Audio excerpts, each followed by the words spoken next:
హితేష్ అన్న, నాకు నాలుగు కావటం లేదు.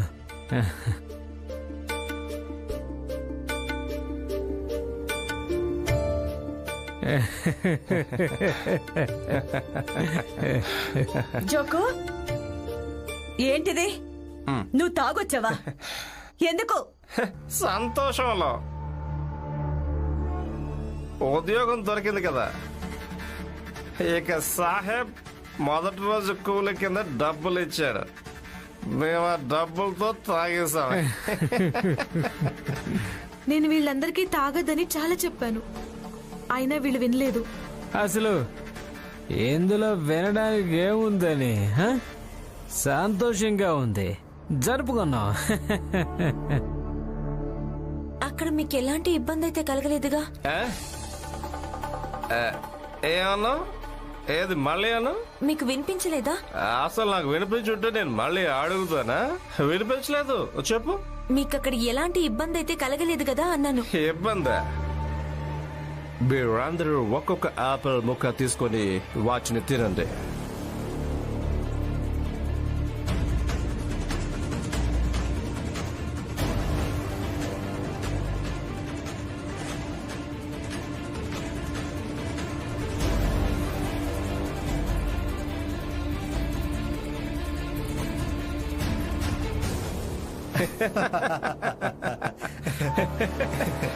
అలాంటి ఇబ్బంది కలగలేదు. వెళ్ళాం, అంతే తేలిగ్గా ఉద్యోగాలు దొరికాయి. భీమరావు, నువ్వెక్కడ దేనికోసం నిలబడ్డావు? మేమంతా ఇక్కడికి వచ్చి నీకు చెప్పాలనే. అక్కడ మా అందరికీ అవమానం జరిగిందని అంతేనా? ఆ తర్వాత నువ్వు ఒక పెద్ద ఉపన్యాసం ఇవ్వచ్చని. కానీ అక్కడ ఆడదేమీ జరగలేదు.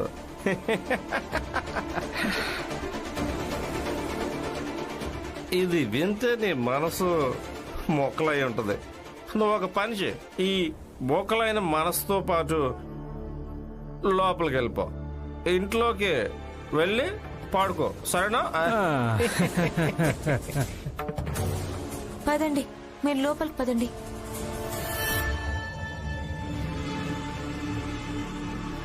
అమ్మా, అక్కడ ఏం జరిగిందో చెప్పండి అమ్మా. నువ్వు లోపలికి పద, నేను చెప్తాను. పద జోకు, ఇంటికెళ్దాం పద. వస్తానన్నా.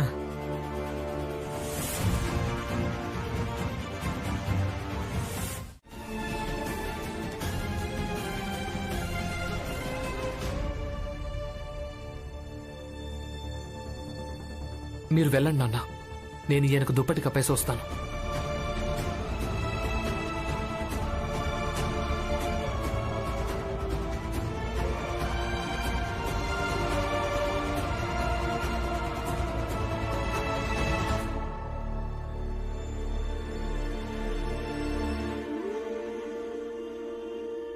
భీమ్రావ్ అంబేద్కర్ మాట వినని వాళ్లకు ఇలాగే మట్టిలో సేపు ముక్కలు పడేసి తినమని చెప్పడం జరుగుతుంది. భీమ్, నువ్వు చదువుకున్నావు కదా, అందుకే ఎవరికైనా సరే అవమానం జరిగితే నువ్వు మాట్లాడతావు. ఇక మేము వేలుముద్రగాలం కదా, మాట్లాడలేకపోయాం. మాలో ఉన్న ఆత్మాభిమానమే చచ్చిపోయింది.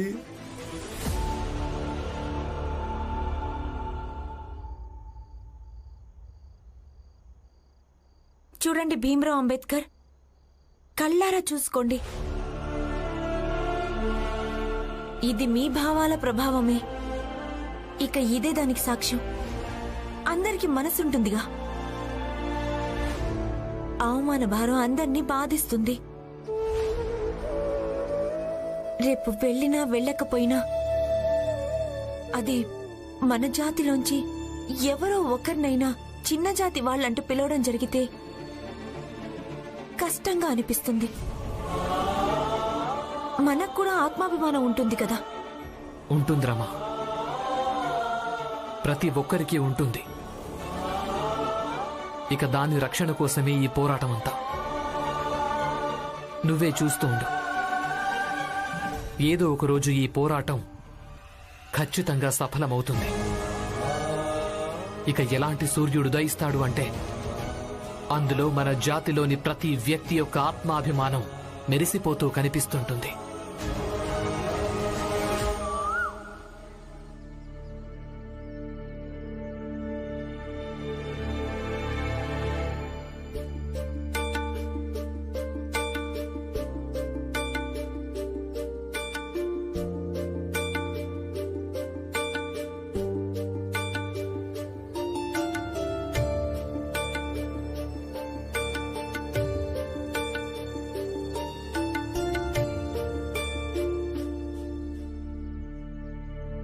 జనార్దన్, జనార్దన్,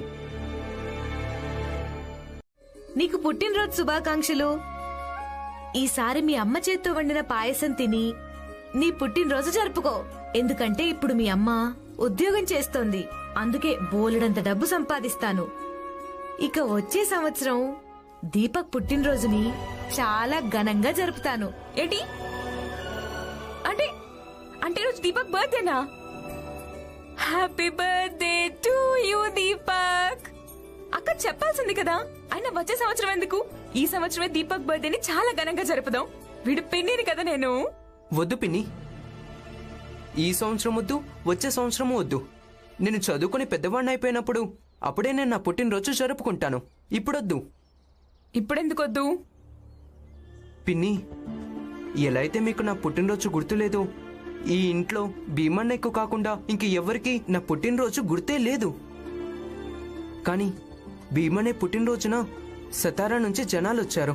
వాళ్ళందరూ ఇక్కడికొచ్చి భీమన్నయ్య పుట్టినరోజు జరిపారు.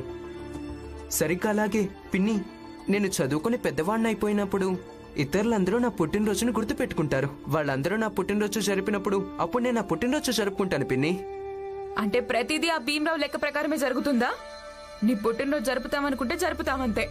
నాకు నా పుట్టినరోజు జరుపుకోవాలని లేదు పిన్ని. దీపక్, నేను చెప్పేది విను. ఆర్తి వదిలే. ఏంటంటే ఈ దీపక్ మీద భీమ్ ప్రభావం ఎంతుందంటే వీడు ఇప్పటినుంచే వీడి జీవితంలోని తప్పొప్పుల నిర్ణయాలన్నీ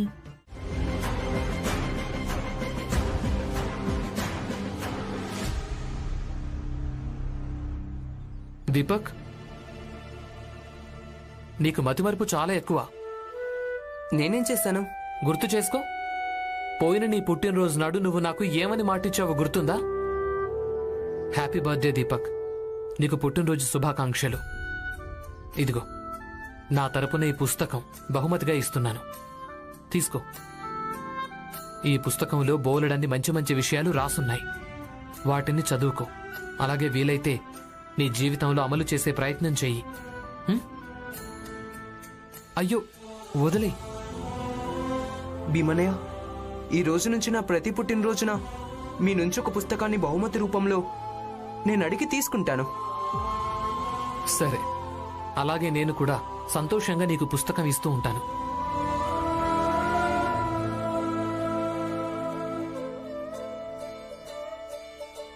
నీకు పుట్టినరోజు శుభాకాంక్షలు దీపక్.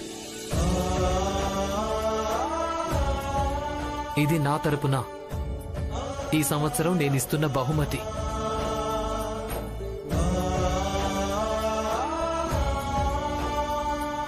చెప్పాను కదా పిన్ని, భీమన్నయ్యకు నా పుట్టినరోజు గుర్తుంటుందని.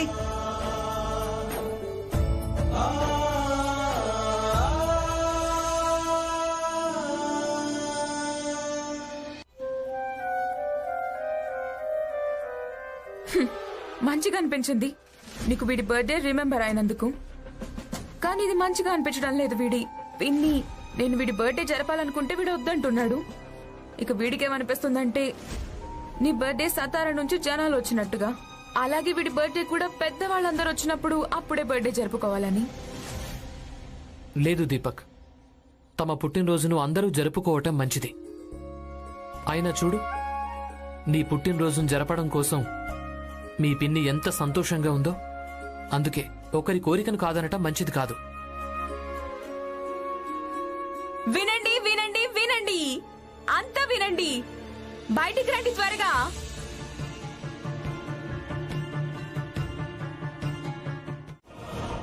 సార్,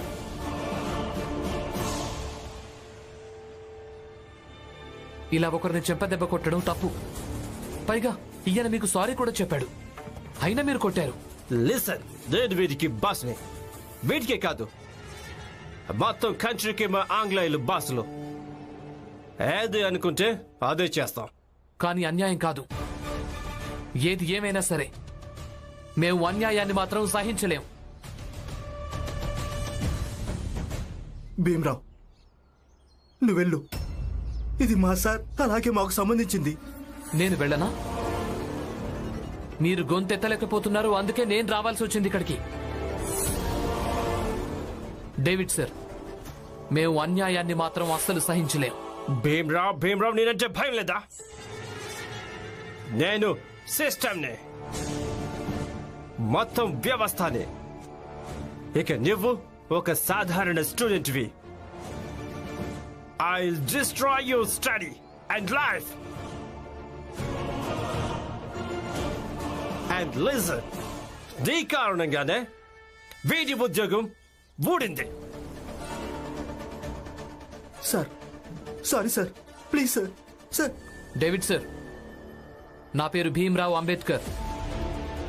నాకు ఊహ తెలిసినప్పటి నుంచి అప్పటి నుంచే నేను న్యాయం కోసం పోరాడుతున్నాను. అలాగే పోరాడుతూనే ఉంటాను.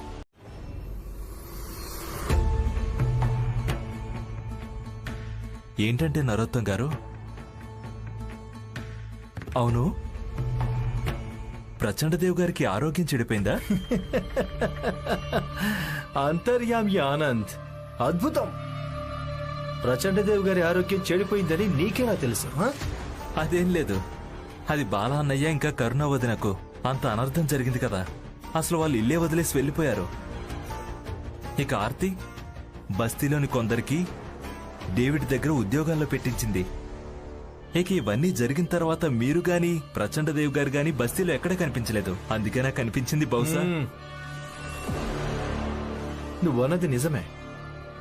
ప్రచండదేవ్ గారి ఆరోగ్యం చెడిపోయింది. కానీ నేనుండగా ఎవ్వరి జీవితంలోనూ కష్టం అనేది కలగదు, అవునా?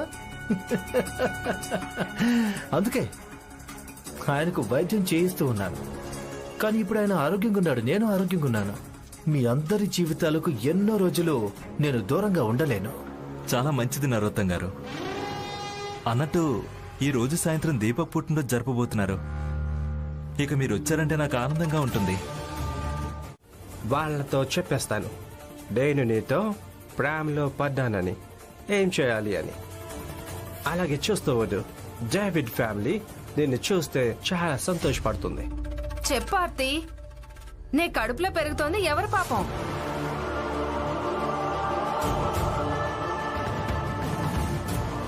ఇప్పటికైనా చెప్పు, నీ నోట మాట ఏమైనా పడిపోయిందా?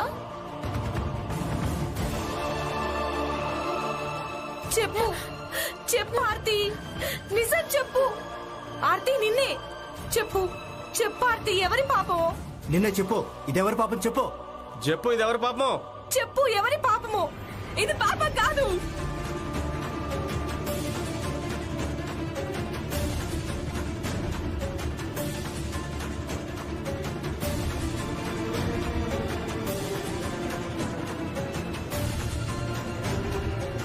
పెళ్లి కాని ఆడపిల్ల తల్లవడం పాపమే అవుతుంది ఆర్తి. ఆర్తి, నాకు చెప్పు, నాకు చెప్పు, లేదంటే నీ గొంతు నులిమేస్తాను. చెప్పు ఆర్తి, నాకు చెప్పు, చెప్పు ఆర్తి. చెప్పు ఆర్తి, వదలండి.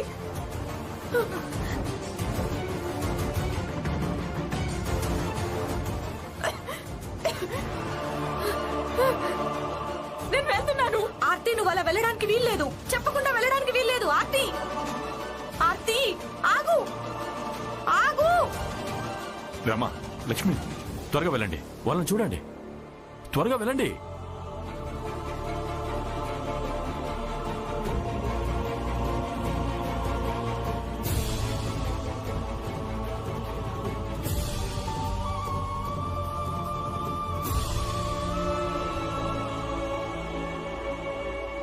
ఇక వెళ్దాం పదండి, మనం కూడా బయలుదేరదాం. ఈ దారి తప్పున ఆర్తి ఉందే ఈ వేడుకను ఏర్పాటు చేసి మనందరినీ ఇక్కడికి ఆహ్వానించింది. కానీ తాను ఇప్పుడు దారి తప్పిందని కూడా తెలిసింది. చరిత్రహీనురాలు కూడా. ఇక ఈ చరిత్రహీనురాలైన అమ్మాయి మనల్ని ఈ వేడుకకు రమ్మంది. ఇంకా ఎందుకు ఉండాలి? పదండి, మనం వెళ్ళిపోదాం. పదండి. ఆగండి ఆగండి, మీరందరూ అలా వెళ్ళిపోకండి. ఆగండి, కనీసం శోభా పిన్ని వచ్చేదాకైనా ఎదురు చూడండి. ఇవన్నీ చాలా కష్టపడి ఏర్పాట్లు చేయడం జరిగింది. అవును, అలా వెళ్ళిపోకండి. కాసేపు ఎదురు చూద్దాం కదా. లేదు లేదు, ఇంకొక క్షణం కూడా ఇక్కడ ఉండలేం. ఒక చరిత్రహీనురాలైన ఆర్తి విందు మాకు అక్కర్లేదు. పదండి, ఇక్కడి నుంచి వెళ్దాం. పదండి. చూడండి, మీరు ఇక్కడి నుంచి వెళ్ళాలనుకుంటే వెళ్ళిపోండి. కానీ ఇలా పదే పదే ఆర్తి గారిని చరిత్రహీనురాలని మాత్రం అనకండి. అంటే భీమ్రావ్, ఆర్తి ఏం చేసిందో అది ఉప్పేనా? నువ్వు తనకు ఒత్తాసు పలుకుతున్నావు. నేనెవరికి వత్తాసు పలకటం లేదు, కానీ ఏదైతే జరిగిందో అందులో మొత్తం తప్పు ఆర్తి గారిదే ఉండదు కదా.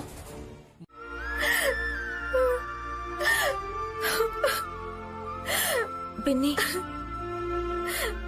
ఏడవకండి, అంత చక్కబడుతుంది. ఊరుకోండి. ఎవరికి తెలుసు, ఆర్తి గారు చెప్తున్నది నిజమే అయి ఉంటుంది. వాళ్ళిద్దరూ ప్రేమించుకున్నారేమో. మీరు ఏడవకండి, అంత చక్కబడుతుంది. పదండి, ఇంటికి వెళ్దాం. వద్దురమ్మా, నేను ఇంటికి తిరిగి రాలేను. నేను అక్కడికి వచ్చి నా మొహాన్ని అందరికి ఎలా చూపించాలి? అక్కడ అక్కడ అక్కడ అందరూ అనురాని మాటలు అంటారు. ఇక నా దగ్గర వాటికి సమాధానం లేదు. నేను ఎక్కడికి రాలేను రమా. వద్దు. ఊరుకోండి, ఊరుకోండి పిన్ని, ఊరుకోండి, ఊరుకోండి. ఏడవకండి. మనమంతా ఒక కుటుంబం. మనతోడే ఆ కుటుంబానికి లేకపోతే ఇంకెవరిస్తారు? వెళ్దాం పదండి. వద్దురమ్మా, వద్దు, నేను రాలేను. వద్దురమ్మా. పిన్ని, మీ దీపక్ మీకోసం అక్కడ ఎదురు చూస్తూ ఉంటాడు. పదండి. అయినా మీకు భీమరావు ఇంకా మావయ్య మీద నమ్మకం ఉంది కదా. మీరేం బాధపడకండి, వాళ్ళు ఏదో ఒక పరిష్కారం చూస్తారు. ముందు మీరు పదండి.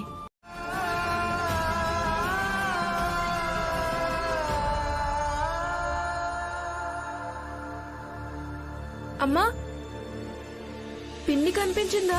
తను పొద్దునొస్తుంది. అమ్మని లోపల తీసుకెళ్ళు.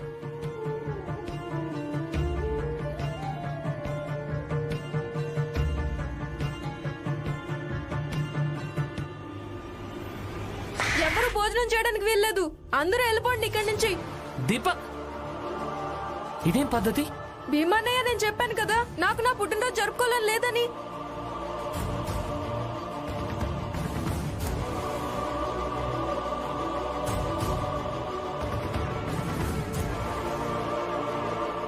ఇంటికొచ్చిన అతిథులతో ఇలా ఎవరైనా మాట్లాడతారా? భీమన్నయ్య, నాకేవీ అర్థం కాకపోవడానికి నేనంత చిన్నవాడినేం కాదు. నాకంతా అర్థమవుతుంది. పిన్ని కడుపులో ఎవరో బిడ్డ పెరుగుతుందని నాకు అర్థమైంది. అది కూడా తనకి పెళ్లి కాకుండా. భీమన్నయ్య, అలాంటి బిడ్డ పాపం. మీరందరూ దాని గురించే మాట్లాడుకుంటున్నారు ఇక కదా. చాలు దీపక్, ఇక ఆపి. పిన్ని అలాంటిదని ఇలాంటిదని అసలు నువ్వేమంటున్నావు? చూడు, ఒకరిని నిందించడానికి నీకు ఎలాంటి హక్కు లేదు. ఒకవేళ నిన్ను నువ్వు అంత పెద్దవాడి అనుకోవటం మొదలెట్టుంటే ముందుగా పరిస్థితి ప్రకారం మౌనంగా ఉండటం నేర్చుకో దీపక్.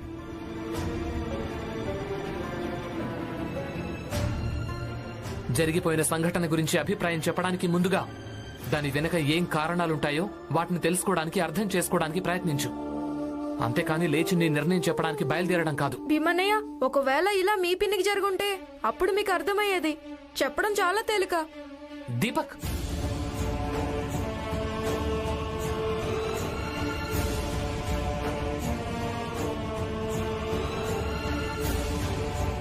చూడండి, భోజనం సిద్ధంగా ఉంది. మీరంతా భోజనం చేసి వెళ్ళండి. ఒకవేళ మీరందరూ భోజనం చేయకుంటే భోజనం మొత్తం పారేయడం జరుగుతుంది. అవును, ఇప్పుడు మేమంతా ఎక్కడికి పారిపోతున్నామని? మనం ఇరుగు పొరుగే కదా. ఇలా అనడం వినడం ఎప్పుడు సాగుతూ ఉండేదే. అవును, మీరు భోజనం చేసిన తర్వాతే వెళ్ళండి. హితేష్ అన్న, వీళ్ళకి మీరు ఆగమని చెప్పచ్చు కదా. భోజనం చేసి వెళ్ళమనండి. లేదంటే వీళ్ళందరి కోసం మనం కూడా పస్తులు ఉండాల్సి వస్తుంది. లేదు లేదు, నేను అన్నానికి అవమానం జరగనివ్వను. ఏమంటావు జనార్దన్? అవును, పదండి తిందాం. అలాగే. బాబాయ్ రండి.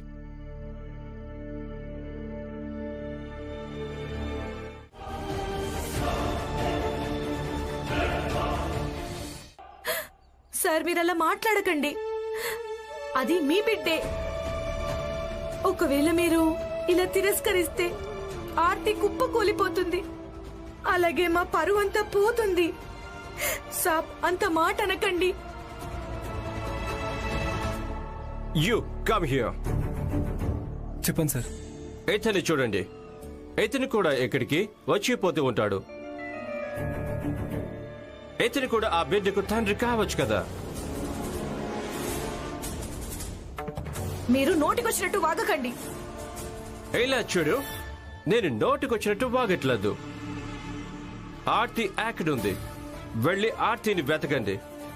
దానినే అడగండి బిడ్డకు తండ్రి ఎవరో అని. సార్, మేము ఆర్తి గారిని మీ ఇంట్లో వెతకాలనుకుంటున్నాము. అసలేమంటున్నావు? మీ అందరికి అంత స్తోమత లేదు. అలాగే you haven't the right to check my house. Get lost. Get them away from here.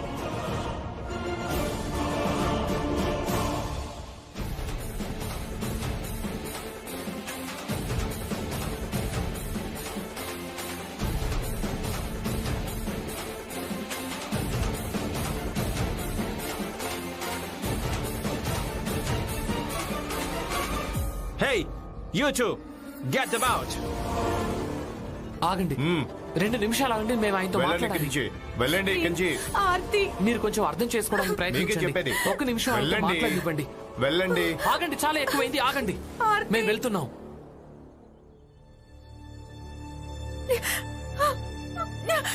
తీయండి, తీయండి. ఎవరన్నా ఉన్నారా? చూడండి సార్, నేను మీకు ఇంతకు ముందు కూడా ఒక విషయం చెప్పాను, గుర్తు చేసుకోండి. నాకు ఊహ తెలిసినప్పటి నుంచి అప్పటి నుంచే నేను న్యాయం కోసం పోరాడుతున్నాను. అలాగే పోరాడుతూనే ఉంటాను. మీకు గుర్తొచ్చిందా? ఈ విషయాన్ని బాగా గుర్తుపెట్టుకోండి. ఇక నాకు ఇప్పటికీ మీరు అబద్ధం చెప్తున్నారని అనిపిస్తోంది. ఒకవేళ మీరు గాని అపరాధి అని తేలిందో నేను మిమ్మల్ని వదిలిపెట్టాను సార్. ప్రమోషన్ ఎలాగూ వచ్చింది. కొన్ని రోజులు ఇక్కడే ఉంటాను. ఏం చేసినా తొందరగా చేయి. So now, get lost. హే, బయటకు పంపించు. వెళ్ళండి.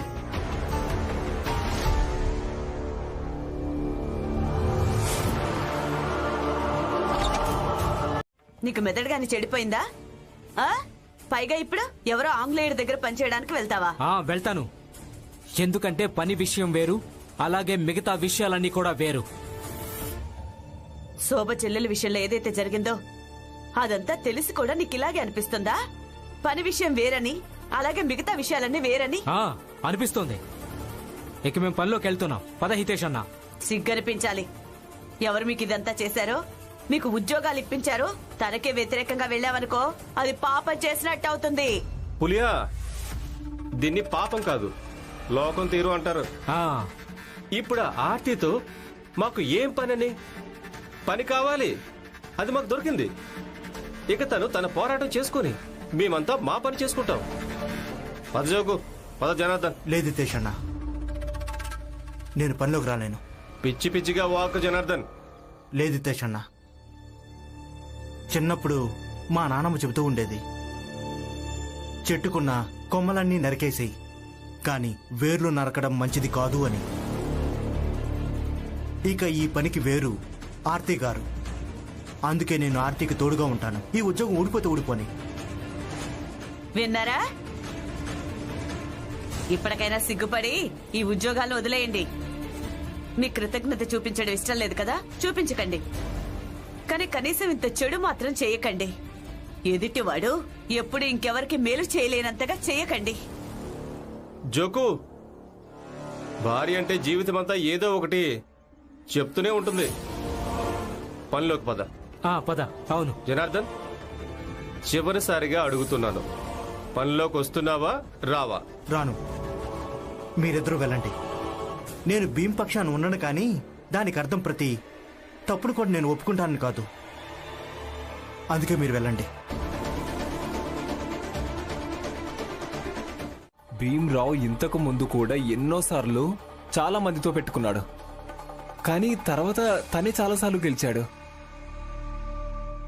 చట్ట న్యాయం మీద తనకు చాలా నమ్మకం ఉంది. అలాగే తను తన చదువుని తనకున్న అతిపెద్ద బలం అనుకుంటాడు. చాలా పేదవాడు. కానీ బరోడా రాజు సియాజీ మహారాజు స్కాలర్షిప్తో చదువుతున్నాడు. అన్నట్లు సార్, ఇక్కడ లోకల్లో తనకు 2 బద్ధ శత్రువులున్నారు, నరోత్తమ్ జోషి ఇంకా ప్రచండ్ దేవ్. కాదు సాహెబ్, అది నిజం కాదు. మేం చెప్తాం. నమస్కారం సాహెబ్. నరోత్తమ్ జోషి గారు ఇంకా ప్రచండ్ దేవ్ గారే కాదు, మేమిద్దరం కూడా భీమ్రావుకు శత్రువులమే. కానీ మీరు ఆ జాతికి చెందిన వాళ్ళే కదా. తను మీ జాతి గురించి చాలా బెంగపడతాడని నాకెవరో చెప్పారు. మీరు తనకు శత్రువులు ఎలా అయ్యారు? తాతను మించి ఎక్కువ భారం మోసేవాళ్ళు పడిపోతారు. భీమ్రావు కూడా అంతేను. తను మా జాతి వాళ్ళందరినీ రెచ్చగొట్టి ఏం చెప్తుంటాడంటే, మేమంతా ఇలా అనుకోవాలంట, మేము కూడా రాజులు మహారాజులు లాంటి వాళ్ళమేనని.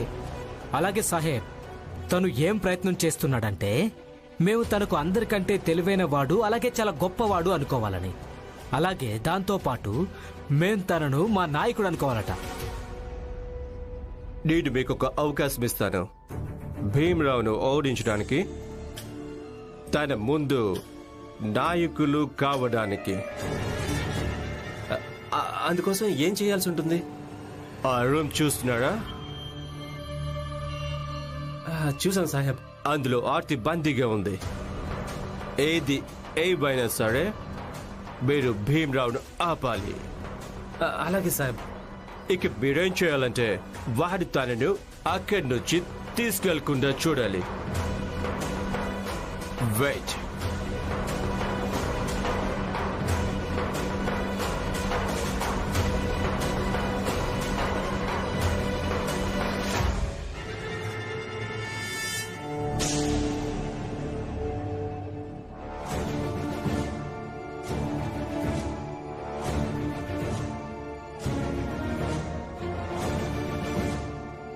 తీసుకోండి, భయపడకండి, తీసుకోండి.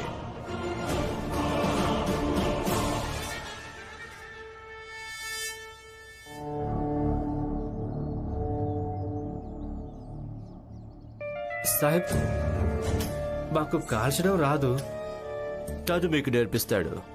లేదా సమాజంలోని వ్యక్తులు తెరవాలి. ఇక చట్టం మనకంత త్వరగా అయితే సహాయం చేయదు. చట్ట ప్రకారంగా మన దగ్గర ఇప్పుడంత సమయం కూడా లేదుగా. అలా వెళ్ళి డేవిడ్ ఇంటిని వెతకలేం కదా.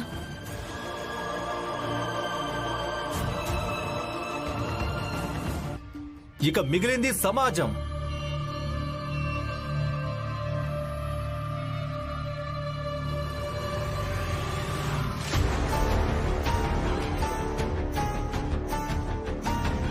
ఇక నీ సమాజానికి ఆ డేవిడ్ ఇంట్లోకి తీసుకెళ్లేంత స్తోమత లేనే లేదు భీమ్రావు.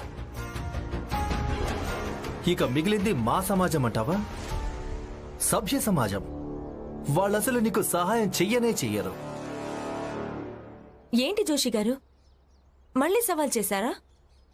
మళ్ళీ ఓడిపోతారు చూడండి. ఏంటి రామాబాయ్, నోరుంది కదా అని ఏదేదో వాగుతావు. ఏంటి, ఏం చెప్పాలనుకుంటున్నావు? అంటే మా సమాజంలోని వాళ్ళు నీ భర్తకు సహాయం చేస్తారనా? నరోత్తమ్ జోషి గారు, ఒక అమ్మాయికి అన్యాయం జరిగింది. ఇక మీరు ఆ అమ్మాయికి వ్యతిరేకంగా నిలబడ్డారా? మీకు కొంచెమైనా సిగ్గు అనిపించాలి. వెళ్ళండి ఇక్కడి నుంచి. విన్నారా? సిగ్గు అనిపించడం మంచిది, సిగ్గు అనిపించడం మంచిది. కానీ సిగ్గు అనిపించడం లేదు రామ్జీ.